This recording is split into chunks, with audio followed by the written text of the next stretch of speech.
I'm gonna make some tomato paste today, and I'm gonna show you exactly how I do it. I've got 2 large pots of tomatoes here that I need to put away.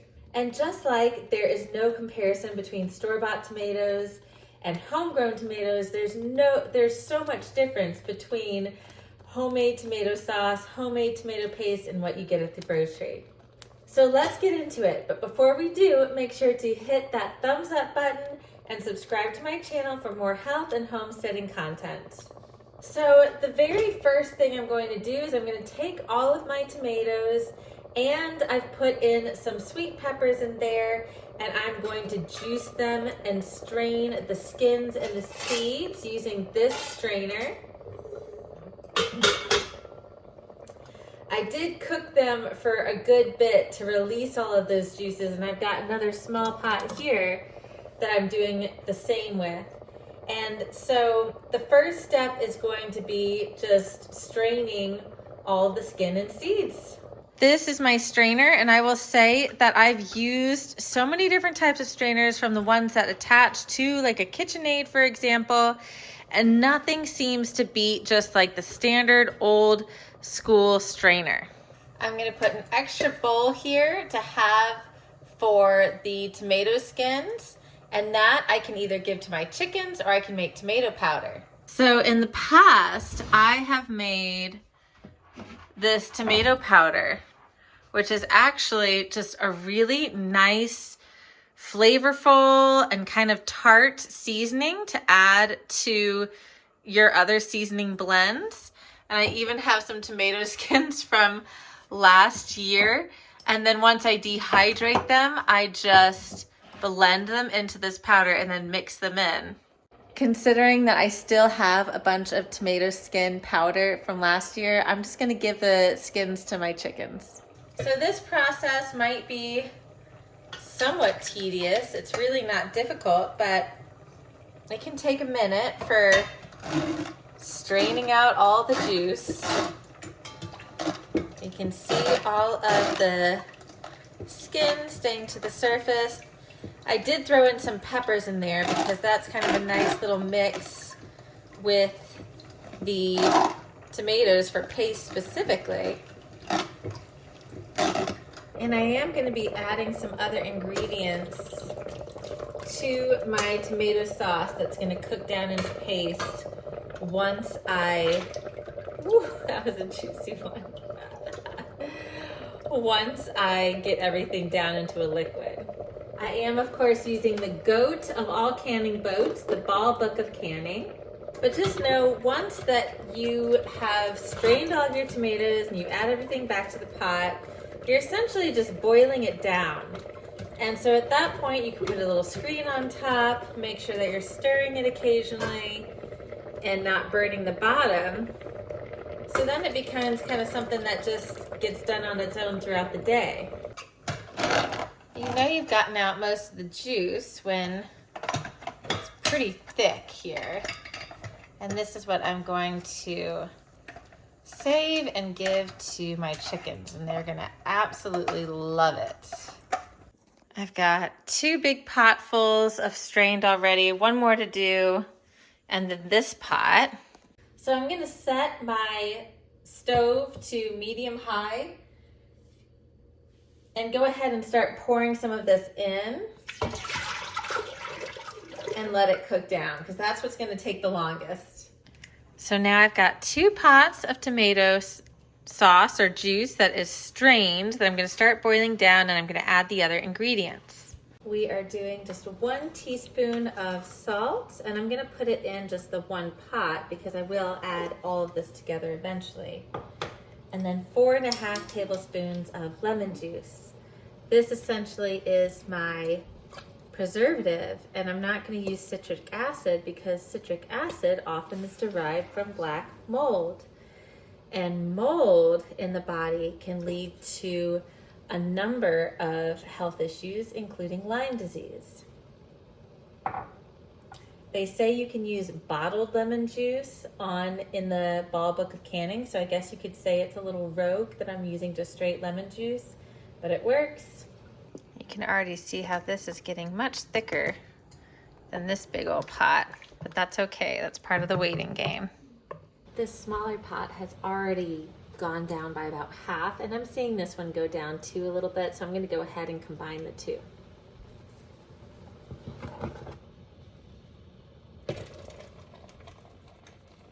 And now we are in the waiting game.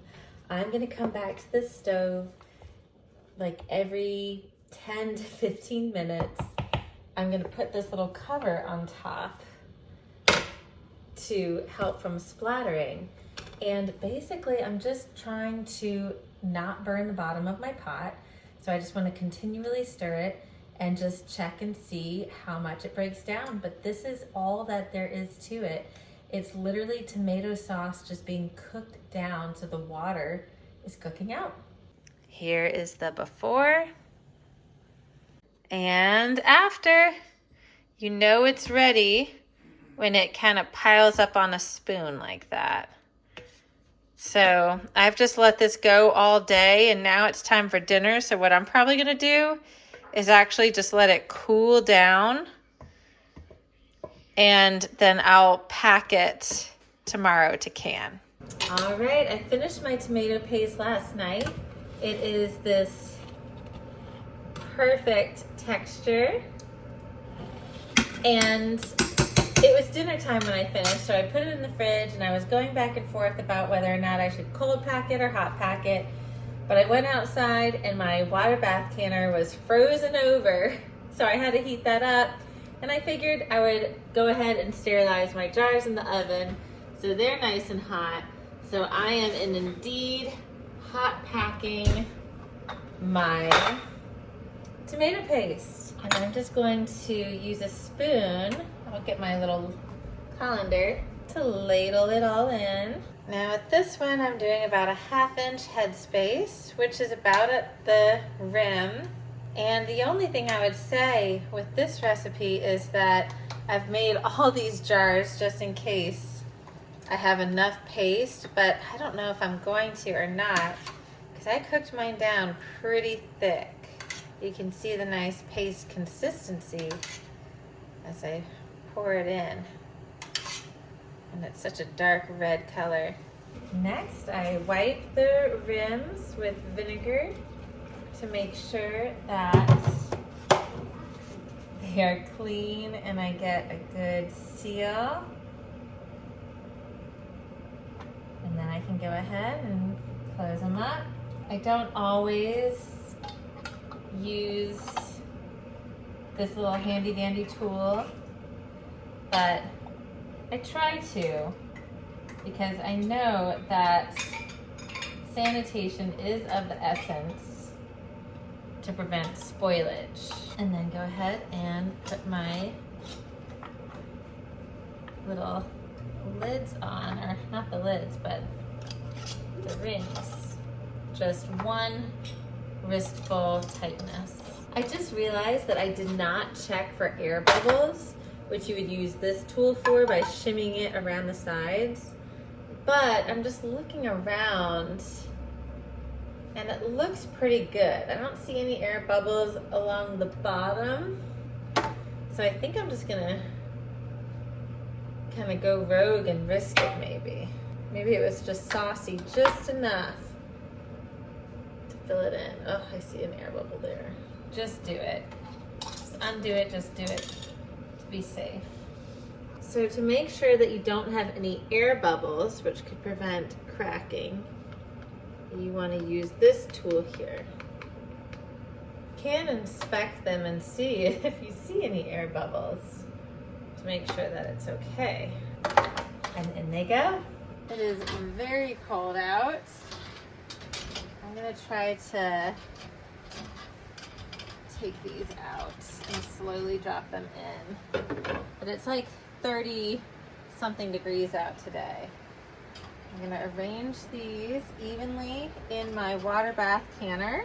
The water's already boiling, so as soon as I drop them in, I'm gonna time it at 45 minutes. Make sure that they have enough water underneath. Yes.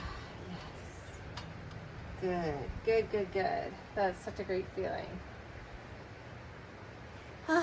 so I don't have to add any more hot water. Go ahead and let them, I already had one pop. I already had one crack on me. Gosh, that is such a bummer. I'm assuming it's because of these extreme temperatures, and I tried to be so careful with putting it in. But, all right, we're gonna let the rest water bath now for 45 minutes. And hopefully we have no more cracking or popping. Out of all of that sauce you saw in 2 pots, I got 6 jars of tomato paste. That's how much it boils down. I did lose one, and it was, I believe, firmly because of the temperature change. It was 30 degrees outside. I was canning in 30-degree weather with a hot packing method, hot jars going into a hot water bath canner, and I could tell because as soon as I set it down at the bottom, that bottom just popped right off. So I think it was extreme temperature change. But I'm excited that I've got my 6 tomato pastes, and they're all great and properly sealed. You can always test by holding the jar from the lid, and I like to give it like a firm